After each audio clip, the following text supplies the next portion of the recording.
Once upon a time, in fact, it was the very beginning of time, God, the great creator, made the stars.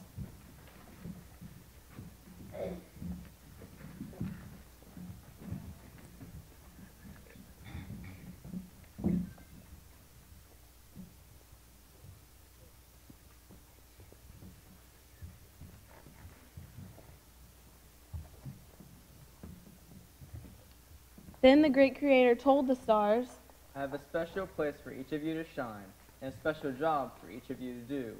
Only you will have to wait, because now is not the right time. They waited. All of them were so excited, thinking about where in the heavens they would be placed. They even whispered among themselves about the special jobs they might do. They all whispered quietly except Little Star.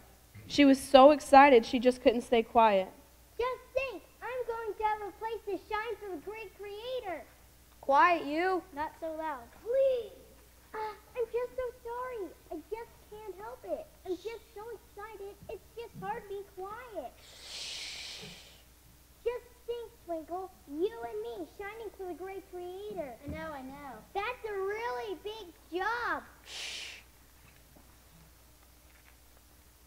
Finally, the waiting was over.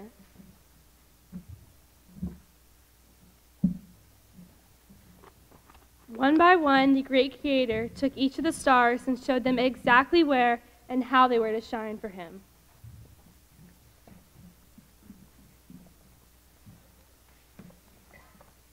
At last he came to Little Star.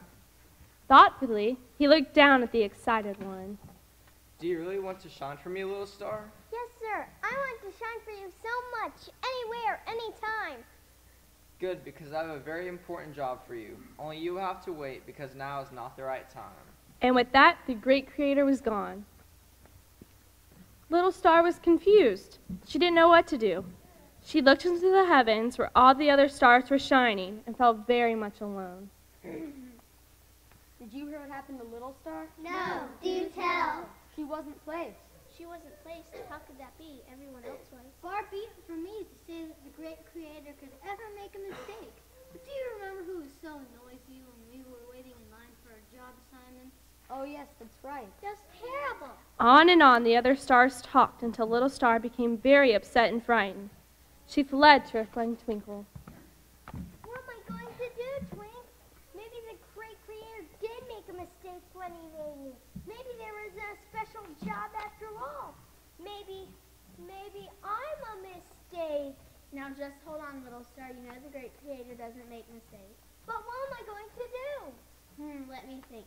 Suppose you were to grow a great big star beam so that everyone would notice you. A star beam? I could do that. What a wonderful idea. A star beam. If I make it big enough, everyone will notice me. Maybe even the great creator will see it and then give me a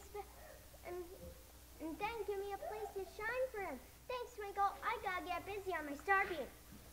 She went right to work, and soon Little Star had a beautiful star beam. All the other stars watched with approving interest.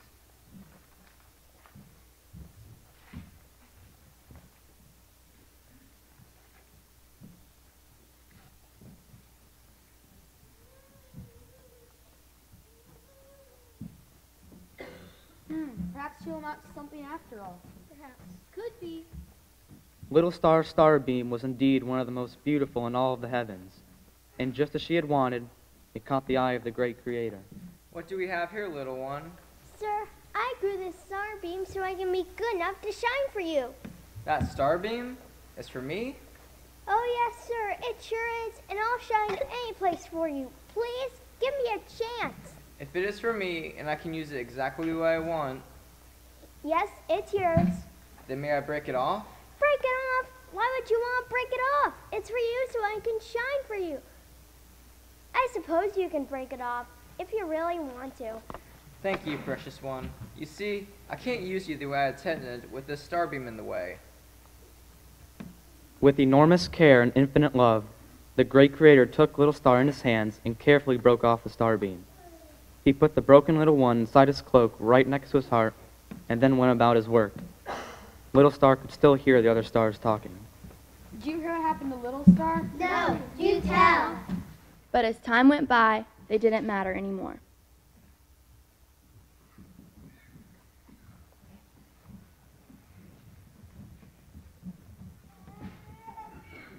Little Star was learning to listen to another voice as she lived day by day close to the great Creator's heart.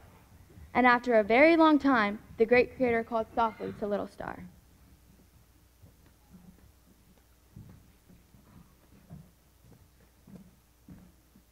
Now, little one, now it's time for you to shine for me. Follow my finger across the sky, and I'll point to your place in the heavens.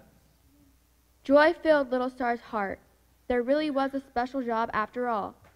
Little Star started to follow the hand of the great Creator until she noticed the direction it was going. Down, down, down, far below all of the other stars, so very far down near the earth. Stop here, little one, and shine for me. As Little Star watched, people approached.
Little Star could hardly believe what she was seeing.